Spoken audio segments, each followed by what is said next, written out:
السلام علیکم جی، کیا حال ہیں آپ کے؟ آئی ہوپ آپ سارے ٹھیک ہوں گے۔ آج پاکستان افیئرس کی جو ہماری سیریز چل رہی ہے اس کے اندر آج یحییٰ خان کا ہم نے دور پڑھنا ہے، اور انشاءاللہ کل میری کوشش ہوگی کہ ذوالفقار علی بھٹو اور ضیاء الحق کا کمپلیٹ دور پڑھ لیا جائے۔ انشاءاللہ کوشش کریں گے کہ 2-3 دن کے اندر اندر اس کو وائنڈ اپ کر دیں، ٹھیک ہے جی، کیونکہ باقی سبجیکٹس بھی پیچھے ہیں۔ تو ایوب خان کے دور تک ہم پڑھ چکے تھے، اس کے دور میں 2 5 سالہ منصوبے آئے تھے، دوسرا 5 سالہ منصوبہ اور تیسرا 5 سالہ منصوبہ، یہ میں آپ کو بتا چکا ہوں۔ اور پچھلے لیکچر میں آپ کو یہ بھی بتا چکا ہوں کہ ایوب خان نے ریزائن کر دیا تھا، اور ایوب خان کے ریزگنیشن کے بعد پھر حکومت کس نے سنبھالی تھی جناب؟ کس نے سنبھالی تھی؟ یحییٰ خان نے۔ اور یحییٰ خان نے جو گورنمنٹ سنبھالی ہے اس کے بعد کیا ہوا وہ حالات دیکھ لیتے ہیں جی۔ ویڈیو لیکچرز اگر آپ نہیں دیکھیں گے تو آپ کو پی ڈی ایف میں بہت ساری باتیں سمجھ نہیں آتی، کیونکہ پی ڈی ایف کو سمجھنے کے لیے ویڈیو لیکچرز کا دیکھنا ضروری ہے، تب باتیں آپ کو ٹھیک سے سمجھ آتی ہیں۔ تو شروع کرتے ہیں جی۔ After resignation of president Ayub Khan, general Yahya Khan imposed martial law on 25 March 1967 نہیں ہے، یہ 1969 ہے۔ یہ کیا ہے جی؟ 1969 ہے، یہ اس کو کریکٹ کر لیجئے گا، بہرحال پی ڈی ایف میں آپ کو کریکٹ ہو کر مل جائے گا 1969 میں، مطلب 25 مارچ 1969 کو یحییٰ خان نے مارشل لاء لگا دیا ملک میں، اور جو 1962 کا آئین تھا انہوں نے ایبروگیٹ کر دیا۔ اب جب بھی کوئی یہاں پر جنرل وغیرہ آیا تو اس نے پرانے کانسٹیٹیوشن کو توڑ کر نیا آئین بنانے کی کوشش کی، تو 1969 میں ایوب خان کے جانے کے بعد یحییٰ خان نے مارشل لاء نافذ کر دیا اور 1962 کے کانسٹیٹیوشن کو ایبروگیٹ کر دیا۔ اب پیپر میں آپ سے 2 طریقے سے کویسچن پوچھے جاتے ہیں کہ جو مارشل لاء لگایا تھا یحییٰ خان نے وہ کب لگایا تھا، تو 25 مارچ 1969 ہے۔ وہاں پر سم ٹائم وہ یہ بھی پوچھ لیتا ہے کہ جی 1969 میں مارشل لاء تو لگا تھا لیکن جو 1962 کا کانسٹیٹیوشن تھا وہ کس تاریخ کو ایبروگیٹ ہوا تھا؟ تو بھائی جس دن مارشل لاء لگا ہے وہی تاریخ اس کانسٹیٹیوشن کے ایبروگیٹ ہونے کی، یعنی اسی تاریخ کو یہ کانسٹیٹیوشن ٹوٹ گیا تھا۔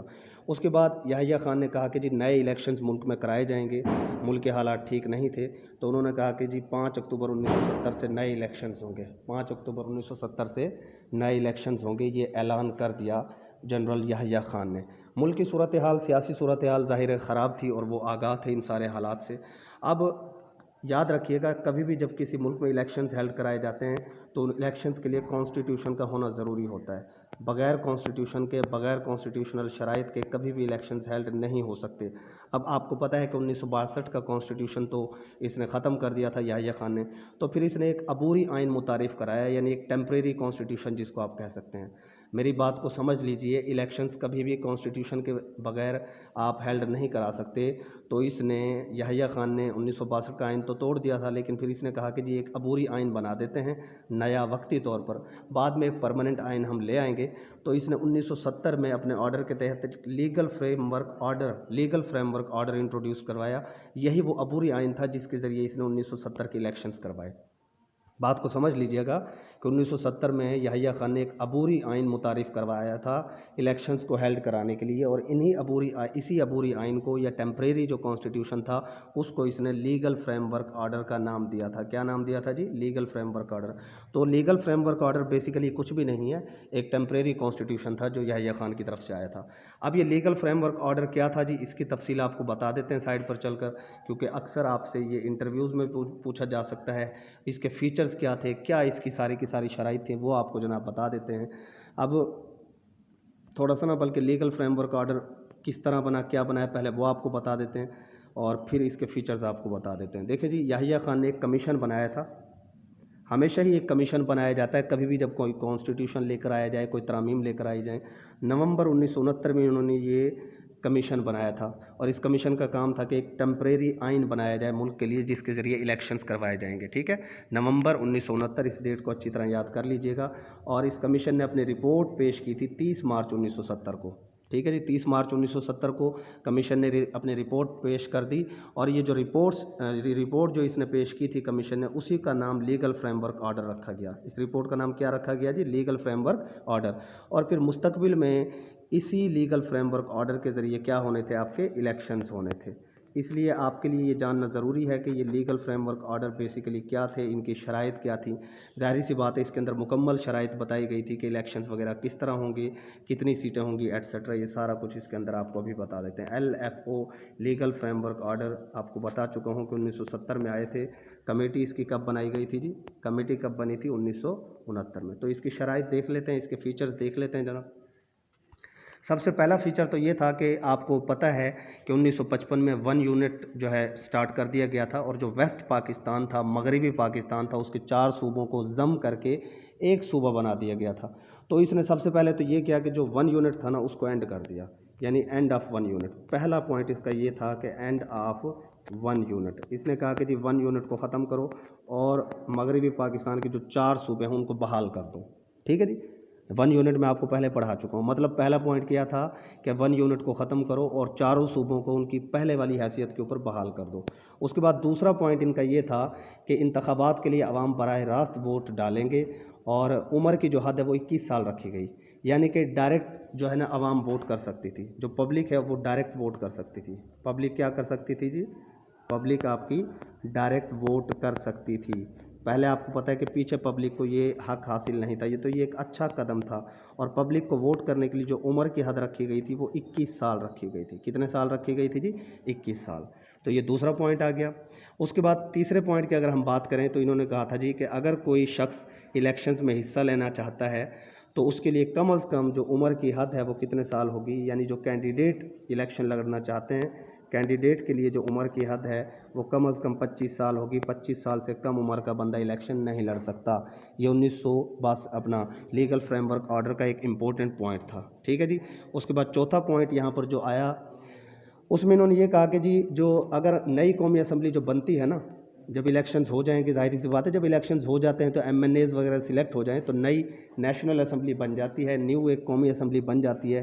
اور انہوں نے یہ کہا کہ جی اگر یہ جو نیو قومی اسمبلی ہے 120 دن کے اندر اندر یہ کانسٹیٹیوشن نہیں بنا پاتی نیا، لیگل فریم ورک آرڈر تو ایک عبوری آئین تھا نا، ٹیمپریری آئین تھا، انہوں نے کہا کہ جی نئی جو قومی اسمبلی ہوگی اس کے لیے ضروری ہوگا نیشنل اسمبلی کے لیے کہ وہ 120 دن کے اندر اندر نیا قانون، نیا آئین بنائے ملک کا، اور اگر وہ نیا آئین نہیں بنا سکے گی تو اسے تحلیل کر دیا جائے گا، اس اسمبلی کو ختم کر دیا جائے گا۔ اب یہ ایک بڑا مطلب سخت پوائنٹ تھا کہ جی انتخابات بھی ہوں گے، نئی قومی اسمبلی بھی تشکیل پائے گی، اور 120 دن کے اندر اندر انہوں نے کیا کرنا ہے جی آئین سازی کرنی ہے، اور اگر وہ 120 دن کے اندر اندر آئین سازی نہ کر سکے تو اس اسمبلی کو تحلیل کر دیا جائے گا۔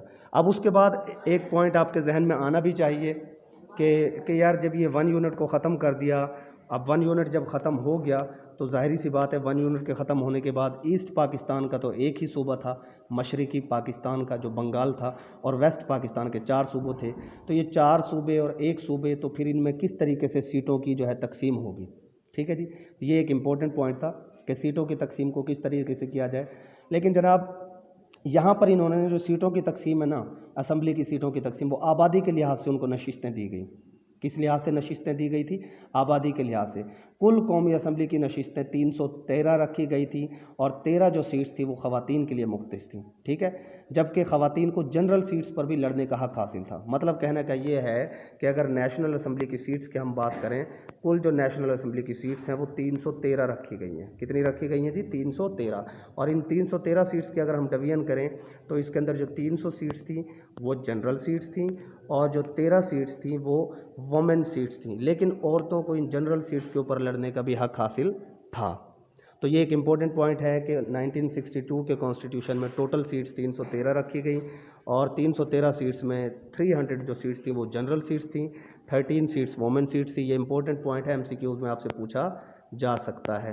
تو یہی تھا جی لیگل فریم ورک آرڈر۔ اس کے 5 کے 5 پوائنٹس میں نے آپ کو بتا دیے ہیں، اگر آپ چاہیں تو ان کا اسکرین شاٹ بنا لیں بے شک، یا جناب ان کو نوٹ ڈاؤن کر لیں، اپنے پاس نوٹ کر لیں آپ اپنی ڈائری کے اوپر۔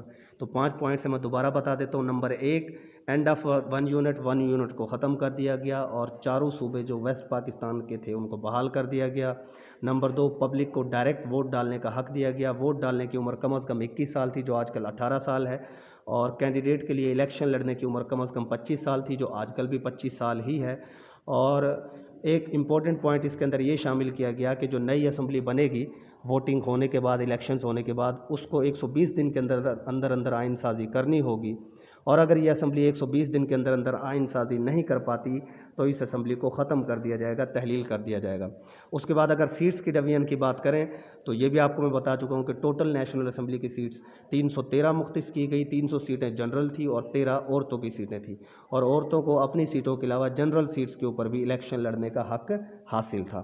تو یہ تھا جی لیگل فریم ورک آرڈر۔ آپ سے انٹرویوز میں پوچھا جا سکتا ہے کہ what is legal framework order, کس نے متعارف کروایا؟ ویسے تو زیادہ تر اس کے متعلق کویسچن یہی آتا ہے زیادہ تر کہ یہ لیگل فریم ورک آرڈر کس نے متعارف کرایا اور کس سن میں متعارف کرایا، تو میں نے آپ کو ساری ڈیٹیلز بہرحال بتا دی ہیں، ٹھیک ہے جی۔ اس کے بعد of course legal framework order کا جو مقصد تھا وہ الیکشنز ہیلڈ کرانا تھا۔ تو یہ جو الیکشنز ہیں نیشنل اسمبلی اور پروونشل اسمبلی دونوں اسمبلیز کے ہیلڈ 1970 میں ہوئے، اور یہ پہلے پاکستان کے پہلے عام انتخابات تھے، کیونکہ اس سے پہلے جتنے بھی انتخابات ہوئے تھے ان کے اندر عوام کو ڈائریکٹ ووٹ ڈالنے کا حق حاصل نہیں تھا۔ تو پیپرز میں آپ سے پوچھا جا سکتا ہے کہ first general elections held in Pakistan in which year, تو وچ ایئر یہاں پر 1970 ہے، اور یہ پروونشل اور نیشنل دونوں اسمبلیز کے الیکشنز ہیلڈ کروائے گئے تھے یحییٰ خان کی طرف سے LFO کے تحت، لیگل فریم ورک آرڈر کے تحت۔ اس کے بعد جناب اگر 1970 کے الیکشنز کی بات کریں تو پارٹیز تو بہت ساری تھی 1970 کے الیکشن میں، لیکن میجر پارٹیز جن کا مقابلہ تھا وہ پاکستان پیپلز پارٹی اور عوامی لیگ تھی۔ پاکستان پیپلز پارٹی کا ہاتھ قابو تھا ویسٹ پاکستان میں، ٹھیک ہے جی، اور عوامی لیگ جو ہے یہ قابو تھی کہاں پر؟ ایسٹ پاکستان میں، یعنی مشرقی پاکستان جو آج کل بنگلہ دیش بن چکا ہے، اور یہی الیکشنز اور ان کے نتائج ہی ایسٹ پاکستان کی علیحدگی کی وجہ بنے تھے، وہ میں آپ کو آگے چل کر بتاتا ہوں۔ پھر اس کے بعد جناب الیکشنز ہو گئے، ظاہر ہے انہوں نے اپنے مختلف علاقوں کے دورے کیے، بڑے زور و شور سے انہوں نے اپنی کیمپین کو جاری رکھا ساری پارٹیز نے۔ الیکشنز ہو گئے تو آف کورس پھر ان کے ریزلٹس آئے۔ ریزلٹس دیکھ لیتے ہیں جی، پہلے نیشنل اسمبلیز کے ریزلٹس دیکھ لیتے ہیں اور اس کے بعد آپ کو بتائیں گے کہ پروونشل اسمبلیز کا کیا ریزلٹ رہا۔ اگر نیشنل اسمبلی کے ریزلٹس کی ہم بات کریں تو میں آپ کو پہلے ہی بتا چکا ہوں کہ جنرل سیٹس 313 تھی، عورتوں کی سیٹیں نکال کر ہی ہمیشہ ریزلٹ کاؤنٹ کیا جاتا ہے کیونکہ وہ عورتوں کے لیے مخصوص ہوتی ہیں۔ جنرل سیٹس 300 تھی، اور ان 313 سیٹوں میں سے عوامی لیگ نے 167 سیٹس کو جیت لیا تھا اور میجورٹی حاصل کی تھی، جبکہ پاکستان پیپلز پارٹی صرف 81 سیٹس جیت سکی۔ تو اگر اس پوائنٹ آف ویو سے دیکھا جائے تو گورنمنٹ بنانے کا حق عوامی لیگ کا تھا۔ ظاہری سی بات ہے عوامی لیگ نے 167 سیٹیں جیتی تھی اور پاکستان پیپلز پارٹی نے صرف 81 یا 81 سیٹس جیتی تھی 300 جنرل سیٹس میں سے، ٹھیک ہے، جنرل سیٹس میں سے، اور باقی جتنی بھی پارٹی تھی وہ ساری ملا کے ٹوٹل 37 سیٹس ہی جیت سکیں۔ تو یہ بڑے امپورٹنٹ پوائنٹس ہیں جی، پیپرز میں اکثر پوچھا جا چکا ہے، یہ ان کو آپ اچھے طریقے سے یاد کر لیں، ٹھیک ہے۔ اس کے بعد ہم پروونشل اسمبلیز کے ریزلٹس بھی دیکھ لیتے ہیں جی۔ اگر پروونشل اسمبلیز کے ریزلٹس کی بات کی جائے تو میں آپ کو پہلے ہی بتا چکا ہوں کہ ایسٹ پاکستان یا مشرقی پاکستان میں پلڑا بھاری تھا کس کا؟ عوامی لیگ کا، اور عوامی لیگ نے 288 سیٹیں جیتی 300 سیٹس میں سے۔ ٹوٹل 300 سیٹس تھیں اور ان میں سے 288 سیٹیں ایسٹ پاکستان میں عوامی لیگ نے سیکیور کر لیں، اور پاکستان پیپلز پارٹی نے میجورٹی حاصل کی پنجاب اور سندھ میں۔ آج کل بھی سندھ میں ہی ان کا پلڑا بھاری ہے اور ہمیشہ سے ہی سندھ میں ان کا پلڑا بھاری رہا ہے۔ بہرحال اس وقت 1970 کے الیکشنز میں پنجاب میں بھی پیپلز پارٹی نے میجورٹی حاصل کی تھی۔ اب باقی جو صوبے رہ گئے جناب آپ کے KP کے اور بلوچستان، ان صوبوں کے اندر آپ کی نیشنل عوامی پارٹی اور جمعیت علماء اسلام، نیشنل عوامی پارٹی اور جمعیت علماء اسلام نے ان صوبوں میں میجورٹی حاصل کی تھی۔ بہرحال یہ 2 پوائنٹ زیادہ ہیں ہمیں کہ عوامی لیگ نے کتنی سیٹیں جیتی تھی 288 300 میں سے، اور پیپلز پارٹی نے میجورٹی کہاں حاصل کی تھی؟ پنجاب اور سندھ میں۔ لیکن آپ کو پتہ ہے کہ گورنمنٹ جب بن رہی ہے، اب اوورآل اگر آپ اس کا حساب کتاب لگا لیں دیکھیں تو پورے ایسٹ پاکستان میں عوامی لیگ کی کامیابی، اور اگر سینٹر کی بات کر لیں تو ٹوٹل 300 سیٹوں میں سے وہاں پر بھی انہوں نے 167 سیٹیں جیتی۔ تو کہنے کا مطلب یہ ہے کہ گورنمنٹ بنانے کا جو حق تھا وہ کس کا تھا؟ عوامی لیگ کو ہی تھا۔ لیکن ہوا کیا ہے جی، تاخیر کی گئی، ان کو حکومت ٹرانسفر نہ کی گئی۔ جب ان کو حکومت ٹرانسفر نہ کی گئی تو ظاہری بات ہے اس کے ریزلٹس پھر نیگیٹو ہی نکلنے تھے اور ایسٹ پاکستان نے پھر علیحدہ ہو جانا تھا، ٹھیک ہے جی۔ آگے چلتے ہیں جی، separation of east Pakistan and emergence of Bangladesh, یہ کمپلیٹ سٹوری آپ کو بتا دیتے ہیں جی، کیا ہوا، کیوں ہوا، کیسے ہوا اور کس نے کیا۔ انتخابات ہو گئے جناب۔ اچھا، یہ پیپلز پارٹی نے نا اس وقت جو نعرہ لگایا تھا وہ روٹی کپڑا مکان کا تھا، یہ بھی پیپرز میں پہلے پوچھا جا چکا ہے کہ 1970 کے الیکشنز میں پیپلز پارٹی نے کون سا نعرہ لگانا تھا؟ تو سب سے پہلے پاکستان نہیں تھا جی، یہ تو سب سے پہلے پاکستان پرویز مشرف کا نعرہ تھا، اور پیپلز پارٹی کا نعرہ کیا تھا جی؟ روٹی کپڑا مکان۔ ٹھیک ہے، غریب قوم تھی پاکستان کی تو ساتھ دینا تھا انہوں نے، آج تک بہرحال ان کا وہی نعرہ ہے۔ اچھا جی، عام انتخابات ہو گئے 1970 کے، عوامی لیگ کو مشرقی پاکستان میں بھی کامیابی ملی، اوورال بھی یہ کامیاب رہے، لیکن اب مزے کی بات یہ ہے کہ انہوں نے جو ہے بالکل بھی ان کے حوالے نہیں کی گورنمنٹ، اور جب گورنمنٹ ان کے حوالے نہ کی گئی تو مشرقی پاکستان میں کافی زیادہ حالات خراب ہو گئے، اور مشرقی پاکستان میں ایسٹ پاکستان کے اندر احتجاج شروع کر دیا عوامی لیگ نے۔ ایسٹ پاکستان کے اندر حالات خراب سے خراب تر ہوتے چلے گئے، ایسٹ پاکستان میں کیا ہو گئے، حالات خراب ہو گئے۔ اب جب حالات خراب ہو جائیں کسی بھی علاقے میں تو گورنمنٹ پھر وہاں پر کیا کرتی ہے؟ آپ کو پتہ ہے کہ چیف مارشل لا ایڈمنسٹریٹر تھے جنرل یحییٰ خان، تو یحییٰ خان نے کیا کیا جی، وہاں پر ایمرجنسی نافذ کر دی فوراً۔ اب آپ کو پتہ ہے کہ جب کسی بھی علاقے میں ایمرجنسی نافذ کر دی جائے تو وہاں پر عوام کی حالت بھی بدتر ہو جاتی ہے، اور پاکستان کی جو افواج ہیں وہ وہاں پر داخل ہو گئیں اور انہوں نے کوشش کی کہ وہاں پر امن قائم کیا جا سکے۔ بہرحال امن وہاں پر قائم نہیں ہو سکا تھا، لیکن یہ ہے کہ اس امن کو قائم کرنے کے لیے بہرحال جنرل یحییٰ خان نے ایک میٹنگ کال کی تھی، اور اس میٹنگ کے اندر جنرل یحییٰ خان نے ملاقات کروائی تھی بھٹو اور مجیب الرحمان کے آپس میں، یعنی بھٹو بھی وہاں پر تھا اس میٹنگ کے اندر، اور یحییٰ خان تو تھا ہی تھا، شیخ مجیب کو بھی اس میں بلایا گیا تھا جو عوامی لیگ کا لیڈر تھا، شیخ مجیب الرحمان۔ اب ان دونوں لیڈرز کی ملاقات کروائی گئی، اور یہ ڈھاکہ کے مقام پر ملاقات ہوئی تھی۔ ملاقات کہاں پر ہوئی تھی جی؟ ڈھاکہ کے مقام پر۔ کہاں ملاقات ہوئی تھی؟ یہ ڈھاکہ کے مقام پر مذاکرات کرنے کی کوشش کی گئی، بہرحال مذاکرات کامیاب نہ ہو سکے، حالات کشیدہ ہوتے چلے گئے۔ لاکھوں کی تعداد میں جو بنگال کے لوگ تھے ایسٹ پاکستان کے، انہوں نے بھارت کی طرف ہجرت کرنا شروع کر دی، اور بھارت نے جناب بنگالیوں کی مدد کرنے کا اعلان کر دیا سرکاری سطح پر۔ بھارت ہمدرد بن گیا ایسٹ پاکستان کے لوگوں کا۔ خیر یہاں پر ویسٹ پاکستان نے بہرحال زیادتی تو کی تھی، پاکستان آرمی بھی وہاں پر داخل ہو چکی تھی، اور بھارتی فوج باقاعدہ طور پر ایسٹ پاکستان میں جو باغی تھے جنہوں نے اسلحہ اٹھا رکھا تھا ان کو تربیت دے رہی تھی۔ اب اس کی وجہ سے ظاہر ہے جب بھارت نے ڈائریکٹلی ان کی مدد کرنا شروع کر دی تو پاکستان اور بھارت کے درمیان بھی حالات خراب ہو گئے۔ جنرل یحییٰ خان نے ان حالات کو دیکھتے ہوئے مزید فوجی دستے مشرقی پاکستان کی طرف روانہ کر دیے، اور اس کے نتیجے میں پاکستان فوج نے بیشتر علاقوں پر کنٹرول بھی حاصل کر لیا تھا۔ لیکن جی کہتے ہیں جی اگر اپنے ہی خلاف ہو جائیں تو آپ کبھی بھی اس جنگ کو نہیں جیت سکتے، جب اپنے خلاف ہو جائیں تو آپ اس جنگ کو کبھی بھی نہیں جیت سکتے۔ تو آپ کو پتہ ہے کہ وہاں پر ایک مکتی باہنی کے نام سے ایک تنظیم کام کر رہی تھی، مکتی باہنی۔ تنظیم کا کیا نام تھا جی؟ مکتی باہنی۔ اس کو یاد رکھیے گا، یہ پیپرز میں کئی بار پوچھا جا چکا ہے۔ ایسٹ پاکستان کے اندر مکتی باہنی کے نام سے ایک تنظیم کام کر رہی تھی، اور اس تنظیم کو سپورٹ کر رہا تھا ہندوستان۔ اسی مکتی باہنی کے ذریعے ہندوستان نے باغیوں کو ٹریننگ بھی دی اور پاکستان آرمی کو کافی زیادہ نقصان پہنچایا۔ بہرحال جی پاکستان آرمی نے وہاں ڈٹ کر مقابلہ کیا، اور پاکستان آرمی نے تقریباً 2 ہفتے تک بھارتی آرمی کو روکے بھی رکھا ہے۔ کتنے ہفتے تک؟ تقریباً 2 ہفتے پاکستان آرمی نے بھارتی آرمی کو روکے رکھا۔ لیکن ظاہری سی بات ہے کہ جو ایسٹ پاکستان تھا اس کو میں آگے وجہ بھی بتاؤں گا آپ کو کہ پاکستان کی آرمی جو ہے وہاں پر جنگ کیوں ہار گئی اور اتنے نامساعد حالات کیوں پیدا ہوئے تھے، یہ سارا آپ کو بتائیں گے آگے۔ بہرحال جی پاکستانی آرمی کی وہاں پر رسد نہیں پہنچ سکی، پاکستان آرمی کو اسلحہ نہیں پہنچایا جا سکا، فضائی کنیکشن بھی پاکستان آرمی کی ایئر فورس کا کٹ گیا تھا، تو پاکستانی آرمی وہاں پھنس گئی تھی بہرحال، ٹھیک ہے جی۔ اور اس کے بعد کیا ہوا جی؟ 16 دسمبر 1971 کو بھارت اپنے ارادوں میں کامیاب ہو گیا۔ 16 دسمبر 1971 یہ تاریخ یاد رکھ لیجئے، کافی تکلیف دہ تاریخ ہے بہرحال، اور مشرقی پاکستان سے علیحدہ ہو گیا اور اس کا نام بنگلہ دیش پڑا۔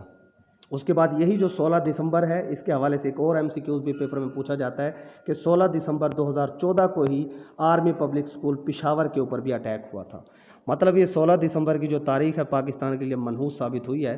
16 دسمبر 1971 کو بنگلہ دیش الگ ہو گیا، اور 16 دسمبر 2014 کو آرمی پبلک اسکول کے اوپر بھی اٹیک کیا گیا۔ تو جناب یہ لب لباب تھا کہ بنگلہ دیش کیوں علیحدہ ہوا، آپ کو سارا کچھ بتا دیا ہے کہ حالات خراب ہو گئے تھے، مذاکرات کامیاب نہیں ہو سکے تھے، ایمرجنسی لگائی یحییٰ خان نے، میٹنگ کال کی، بھٹو اور مجیب الرحمان کو بلایا ڈھاکہ میں لیکن کامیاب نہ ہو سکے، مکتی باہنی نے باغیوں کو ٹریننگ دی، اور 2 ہفتے پاکستان آرمی نے بہرحال مقابلہ کیا۔ اس کے بعد پاکستان آرمی نے سرنڈر کر دیا۔ پھر اس کے بعد لاسٹ بٹ ناٹ لیسٹ بنگلہ دیش کیوں ٹوٹا، کیا ہوا، اس کی وجوہات کیا تھیں، یہ بھی آپ کو بتا دیتے ہیں جی۔ بنگلہ دیش کے ٹوٹنے کی وجوہات پہلے دیکھ لیتے ہیں کہ کیا وجوہات تھیں۔ نمبر 1 تو جیوگرافیکل ڈسٹینس ہے، ظاہری سی بات ہے جو ایسٹ پاکستان تھا اس کا ویسٹ پاکستان کے ساتھ کوئی لینڈ بارڈر نہیں لگتا تھا، اور تقریباً 1000 میل کا فاصلہ تھا، 1000 میل۔ اب 1000 میل کا جب فاصلہ ہو تو ظاہری سی بات ہے یہ ڈویژن کے ٹائم ہی پاکستان کے ساتھ زیادتی کی گئی تھی. 1000 مائلز کا جو ڈسٹینس تھا اس کو کور کر کے آرمی تک سامان پہنچانا، جنگی ہتھیار پہنچانا کوئی آسان کام نہیں تھا. تو پہلا تو پوائنٹ یہ جو 1000 میل کا فاصلہ تھا نا، اس کی وجہ سے جناب پاکستانی جو ویسٹ پاکستان کے لوگ تھے اور ایسٹ پاکستان کے لوگ تھے، ان کے درمیان کوئی فزیکل کانٹیکٹ ہی نہیں تھا. اور وہاں پر بڑا اثر و رسوخ تھا انڈین آرمی کا، انڈیا کی تنظیموں کا. باقاعدہ انڈیا کے جو ریڈیو سٹیشنز تھے وہ کیمپین چلاتے تھے پاکستان آرمی کے خلاف، اور ان کی نشریات سنائی جاتی تھی ایسٹ پاکستان، جو کہ آج کل بنگلہ دیش کہلواتا ہے. دوسرے نمبر پر جناب امپورٹنٹ پوائنٹ ہے کہ ہندوؤں کا وہاں پر ٹریڈ اور سروسز میں کافی زیادہ اجارہ داری تھی اور کافی زیادہ ہندوؤں کا وہاں پر ہولڈ تھا. اس کے بعد معاشی پسماندگی ہے، اکانومک بیکورڈنس ہے. ایوب خان کا دور بھی اگر آپ دیکھ لیں، یہ جتنی بھی جو پیچھے گورنمنٹس آئی تھی انہوں نے ایسٹ پاکستان کے اوپر کوئی خاص توجہ نہیں دی، اور ان کے حالات، معاشی حالات خراب سے خراب تر ہوتے چلے گئے. اور بلوچستان کی بھی کچھ صورتحال آج کل ایسی ہی ہے. بہرحال اب جو ہے NFC ایوارڈ کے ذریعے اور اس کے بعد جو گوادر پورٹ کی ترقی ہو رہی ہے اس کے ذریعے ان کو لوکل جابز بھی پرووائڈ کی جا رہی ہیں، اس لیے حالات بہتر ہونے کے بہرحال چانسز ہیں. لیکن اس وقت ایسٹ پاکستان کی اکانومک بیکورڈنس بہت زیادہ تھی، جس کی وجہ سے وہاں پر یہ ساری وجوہات جو علیحدگی کا باعث بنی. اس کے بعد اگلا ہمارے پاس جو پوائنٹ ہے وہ ہے جناب رول آف ہندو ٹیچرز. تو ظاہری سی بات ہے، استاد جو ہے کسی بھی قوم کی سوچ کو بدل سکتے ہیں. استاد چاہیں تو کسی ملک کو برباد بھی کر سکتے ہیں اور اس کو ترقی کی راہ پر بھی گامزن کر سکتے ہیں. ہندو اساتذہ نے بنگال کے اندر جو ایسٹ پاکستان کے اندر جو بچے تھے ان کی ذہن سازی کی اور ان کو پاکستان کے خلاف ابھارا، اور یہ بھی ایک امپورٹنٹ پوائنٹ تھا. اس کے بعد لینگویج ایشو تھا. لینگویج ایشو کی اگر بات کر لیں تو آپ کو پتہ ہے کہ 1956 اور 1962 کے قوانین کے آئین کے اندر ان دونوں زبانوں کو، بنگالی اور اردو کو، نیشنل لینگویج قرار دیا گیا تھا. لیکن بہرحال پھر بھی ان کے اندر ایک ایشو تھا. بنگال والے یہی چاہتے تھے، ایسٹ پاکستان والے، کہ جی صرف بنگالی کو قومی زبان ہونا چاہیے. کیونکہ آپ کو میں یہ بتا دوں یہاں پر ایک امپورٹنٹ بات، کہ بنگلہ دیش کی بے شک اب آبادی ہم سے کم ہے، لیکن اس وقت ایسٹ پاکستان کی آبادی پاکستان کی ٹوٹل آبادی کا 56% تھی، 56%. یہ بات ذہن میں رکھیے گا کہ ایسٹ پاکستان کی ٹوٹل آبادی 56% تھی، اور اسی لیے وہ کہتے تھے جی 56% آبادی پاکستان کی بنگالی بولتی ہے، لہٰذا بنگالی کو نیشنل لینگویج ہونا چاہیے، نہ کہ اردو کو. کیونکہ اردو تو کل پاکستان میں 1 سے 2% ہی بولی جاتی تھی، اور اگر بنگالی کے بعد سب سے زیادہ بولی جانے والی زبان ہے تو وہ پنجابی ہے، جو 48% لوگ پاکستان میں بولتے ہیں. ٹھیک ہے جی. تو یہ 56% جو ان کی آبادی تھی، اس کی وجہ سے ان کی ڈیمانڈ تھی کہ بنگالی کو نیشنل لینگویج ہونے چاہیے، نہ کہ دونوں زبانوں کو. تو یہ بھی ایک ایشو تھا نیشنل لینگویج کا. اس کے بعد ریپریزنٹیشن کا ایشو تھا، نمائندگی کا ایشو تھا. یہاں پر بھی وہی بات تھی کہ بنگالی کہتے تھے جی ہم 56% ہماری آبادی ہے، لہٰذا نیشنل اسمبلی میں یا پروونشل اسمبلیز میں ہماری سیٹیں زیادہ ہونی چاہیے، جابس بھی ہمیں زیادہ ملنی چاہیے، ہماری ریپریزنٹیشن کی ریشو کو بڑھایا جائے. آل دو لیگل فریم ورک آرڈر میں ان کی یہ ڈیمانڈ مان لی گئی تھی اور پاپولیشن کے حساب سے ان کو ریپریزنٹیشن دی گئی تھی. لیکن بہرحال بھٹو اور یحییٰ کا کردار میرے خیال سے یہاں پر نیگیٹو ہے. آپ میری رائے سے اختلاف رکھ سکتے ہیں، لیکن میرے خیال سے گورنمنٹ بنانے کی اجازت ملنی چاہیے تھی شیخ مجیب الرحمان کو. اگر ان کو اجازت دے دی جاتی تو شیخ مجیب الرحمان اپنے 6 پوائنٹس فارمولے کی کبھی بھی ڈیمانڈ نہ کرتے نافذ کرنے کی. وہ بھی آگے آپ کو بتاتے ہیں. اس کے بعد جناب یہ 6 پوائنٹس فارمولہ شیخ مجیب الرحمان کا، یہ آپ کے لیے اسائنمنٹ ہے. آپ سارا کا سارا یہ خود ڈسکشن فورم پر بتائیں گے، تو میں یہاں پر بتا سکتا ہوں، لیکن کچھ نہ کچھ آپ کو بھی کرنا چاہیے. اس کے بعد جنرل الیکشنز جو تھے 1970 کے، ان کا ریزلٹس آپ کو معلوم ہی ہے. زیادتی کی گئی عوامی لیگ کے ساتھ، لہٰذا وہاں پر حالات خراب ہو گئے. باقی بھارت کی مداخلت میں آپ کو بتا ہی چکا ہوں سارا کا سارا، کہ بھارت نے کس طرح مکتی باہنی تنظیم کے ذریعے ایسٹ پاکستان کے اندر تخریب کاری کی اور ایسٹ پاکستان کو ویسٹ پاکستان سے الگ کر دیا اور پاکستان کو 2 لخت کر دیا. ٹھیک ہے جی. تو اب بنگلہ دیش کریٹ ہو گیا جی، بنگلہ دیش ٹوٹ گیا. اس کے بعد کیا ہوا، تھوڑی سی باتیں آپ کو بتا دیتے ہیں، پھر کل انشاءاللہ آپ کو بھٹو کی گورنمنٹ کے بارے میں اور ضیاء الحق کا دور حکومت پڑھائیں گے. یحییٰ خان نے جب بنگلہ دیش ٹوٹ گیا، سارا کچھ ختم ہو گیا، تو یحییٰ خان کافی بہرحال دل برداشتہ ہو گئے تھے اور انہیں شرمندگی کا احساس تھا. لہٰذا انہوں نے گورنمنٹ کو چھوڑ دیا اور گورنمنٹ حوالے کر دی بھٹو کے، ذوالفقار علی بھٹو کے ہاتھ میں گورنمنٹ آ گئی. اچھا جی، یہاں پر ایک امپورٹنٹ بات نا آپ کو میں بتا دوں، آپ ہسٹری جا کر پڑھیے گا. یحییٰ خان، ذوالفقار علی بھٹو اور شیخ مجیب الرحمان، ان تینوں کی اموات کی ڈیٹیل آپ لوگوں نے مجھے ڈسکشن فورم پر بتانی ہے کہ یہ تینوں جو شخصیات تھی، ان کی ڈیتھ پھر کس طریقے سے ہوئی ہے. سزا تو بہرحال ان کو قدرت نے دی تھی، ان کا انجام کچھ بہتر نہیں ہوا.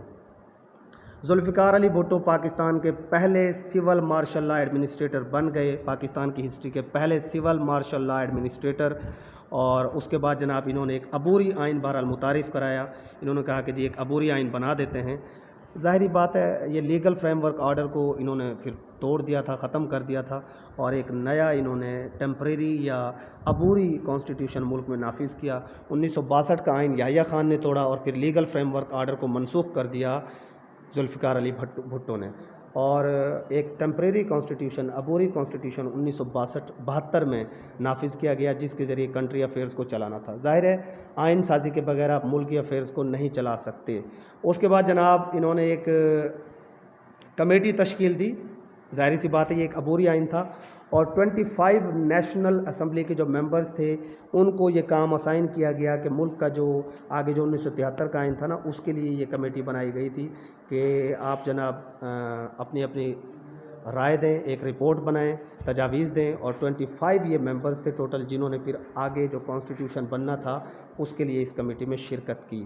25 کو یاد رکھ لیجئے، یہی آپ سے MCQs میں پوچھا جا سکتا ہے. اسٹے بلیسڈ جی، خیال رکھیے گا اپنا. امید کرتا ہوں کہ آپ کو آج کا لیکچر سمجھ آ گیا ہوگا، اور ساری ڈیٹیلز جو تھی میں نے آپ کو بتا دی ہیں، اس سے زیادہ بھائی نہیں بتا سکتے. اور یہ ایون جو لیکچرر پاکستان افیئرس کی تیاری کر رہے ہیں ان کے لیے بھی یہ انف ہے، مور دین انف ہے. اس سے زیادہ آپ کو تیار کرنے کی ضرورت بھی نہیں ہے. اگر اس سے زیادہ کھپیں گے، جو میں کروا رہا ہوں نا اس پہ ٹرسٹ کریں اور اس کو تیار کریں. زیادہ اوور ایفیشینٹ اگر بننے کی کوشش کریں گے اور زیادہ کرنے کی کوشش کریں گے تو تھوڑا بھی بھول جائیں گے. ٹھیک ہے جی، اسٹے بلیسڈ، اللہ حافظ.